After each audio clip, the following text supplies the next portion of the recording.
Hey Sally, so I'm having this really hard time deconstructing one of my standards. Can you help me? Of course I can. Anytime. Thanks. Okay, so the standard is demonstrate command of the conventions of standard English grammar and usage when writing or speaking.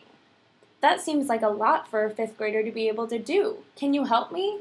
Sure. Command really sounds like a mastery verb. Command really does sound like mastery, doesn't it? But what about the conventions of standard English grammar?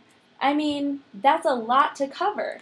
I have an idea. Let's use the backward design process. Awesome idea. Why don't you tell them how to do it, Sally? Sure, I'll tell them. First, we'll have to make learning goals for our students. Then they will know their objectives.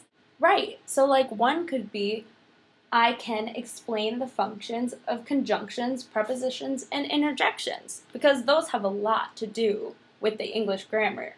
How about I can properly use verb tenses? How about I can recognize inappropriate shifts in verb tense? But to master something, not only should they be able to recognize them, but also correct the inappropriate shift as well.